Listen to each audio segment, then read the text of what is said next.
ഏറെ പ്രാധാന്യമുള്ളതും നമ്മളൊക്കെ നിർവഹിക്കേണ്ടതുമായ ഒരു കാര്യമാണ് വിവാഹം.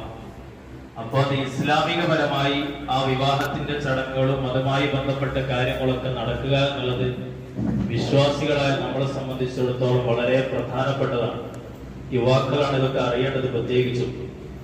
അതുകൊണ്ട് നമ്മുടെ നാട്ടിൽ നടക്കുന്ന കല്യാണം ബന്ധപ്പെട്ട് പെണ്ണുകാണൽ ചടങ്ങിൽ ഒരുപാട് സംഗതികൾ, അനാചാരം എന്ന് പറഞ്ഞാല് ഇസ്ലാമുമായി ദീനുമായി ഒരു ബന്ധവുമില്ലാത്ത മുസ്ലിം വിവാഹമാണോ എന്ന് പോലും തെറ്റിദ്ധരിച്ചു പോകുന്ന രീതിയിലേക്ക് നമ്മുടെ നാട്ടിലെ വിവാഹവുമായി ബന്ധപ്പെട്ട കാര്യങ്ങൾ നടന്നുകൊണ്ടിരിക്കുകയാണ്.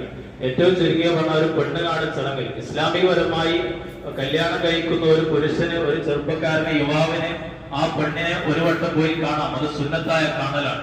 പിന്നീട് ആ പെണ്ണിനെ അവൻ കാണണമെങ്കിൽ നിക്കാഹിന് ശേഷമല്ലാതെ ഇസ്ലാം അത് അനുവദിക്കുന്നില്ല.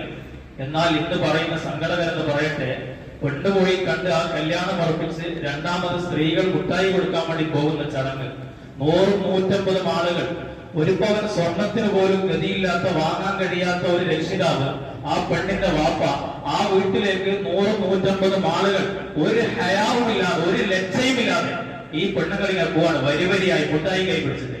അതുപോലെ മുന്നിൽ നടക്കുന്ന ആരാ? ഈ പെണ്ണ് കെട്ടാൻ പോകുന്ന ചെറുപ്പക്കാരൻ ട്രോളിയിൽ മറ്റും മുട്ടായി കൊണ്ടുപോയിട്ട് എന്നിട്ട് ഈ പെണ്ണിന്റെ മുമ്പിൽ പോയി മുട്ടുകുത്തി നിന്ന് ഒരു ഹയാവുമില്ലാതെ എന്റെ ചെറുപ്പക്കാരിങ്ങനെ അതപ്പതിച്ചു പോകുന്നത്. നിസാലും സ്ത്രീകളുടെ മുമ്പിൽ അവർ ആധിപത്യമുള്ള ആളുകളാണ് പുരുഷന്മാർ. സ്ത്രീയുടെ മുന്നിൽ പോയി മുട്ടുകുത്തി എന്നിട്ട് മുട്ടായി കൊടുക്കുക, എന്നിട്ട് ഈ പെണ്ണ് നല്ല സേന എന്നുകൊണ്ട് മുട്ടി പൂവാകാം. ഇതൊക്കെ എവിടെ നിന്നാണ് ഈ സംസ്കാരം നമ്മൾ പഠിച്ചത്? ഇത് തിരുത്തണം. എന്റെ പ്രിയപ്പെട്ട മഹലിന്റെ ഉത്തരവാദിത്തപ്പെട്ട ആളുകൾ, ഈ മക്കൾക്ക് ജന്മം നൽകിയ രക്ഷിതാക്കൾ ഗൗരവത്തോടെ ചിന്തിക്കണം. ഈ മക്കളും ഈ മക്കളുടെ സന്താന പരമ്പരകളും നാളെ ആഖിറത്തിൽ നിങ്ങൾക്ക് ഒരു ഉപകാരം ചെയ്യണമെങ്കിൽ ദീനനുസരിച്ച് മക്കളെ അവരെ നടത്തിയില്ലെങ്കിൽ അതുകൊണ്ട് ഉപകാരം ചെയ്യില്ല. ഇന്നത്തെ ഖുതുബയിൽ പറഞ്ഞിട്ടുണ്ട്, മക്കൾ ഉപകരിക്കൂല. ബറക്കത്തിന് വേണ്ടി തങ്ങന്മാരെയും ഉസ്താദുമാരെയും പോയി ദ്വാ ചെയ്തിട്ട് കാര്യമില്ല. ദീനിയായ ചടങ്ങാണ് വിവാഹത്തിന്റെ പേരിൽ നടക്കേണ്ടത്. ഈ തോന്നിവാസം മുഴുവൻ ചെയ്യുകയും ചെയ്യും. എന്നിട്ട് അത് സ്റ്റാറ്റസ് വെച്ച്, പാട്ട് വെച്ച് നാട്ടിലെ മുഴുവൻ ചെറുപ്പക്കാരും അത് സ്റ്റാറ്റസ് വെക്കുകയാണ്. എന്നിട്ട് കുടുംബമാകട്ടെ, മഹറമാകട്ടെ, അല്ലാത്തവരാകട്ടെ ഇത് കണ്ടുകൊണ്ടിരിക്കുകയാണ്. വെറുമൊരു ജാഹിലിയ സംസ്കാരത്തിലേക്ക് നമ്മുടെ നാടെന്തുകൊണ്ടാണ് ഇങ്ങനെ അടുപ്പിച്ചു പോകുന്നത്? തെറ്റ് ചെയ്യുന്നു, ചെയ്തെന്തിനാണ് പരസ്യപ്പെടുത്തുന്നത്? തെറ്റ് ചെയ്താൽ പോലെ അവന്റെ സ്വന്തം വീട്ടുകാർക്കും വാപ്പാക്കും ഉമ്മാർക്കും ദീനനുസരിച്ച് മക്കളുടെ കല്യാണം കഴിക്കണം നിർബന്ധമില്ലെങ്കിൽ കഴിക്കണ്ട. എന്തിന് നാട്ടുകാരെ കാണിക്കണം? ഈ തോന്നിവാസം നമ്മൾ നിർത്തിവെക്കണം നമ്മുടെ മഹലിൽ. അത് മഹലിൽ കമ്മിറ്റി തീരുമാനിച്ച് പാസാക്കുന്ന സംഗീതമല്ല.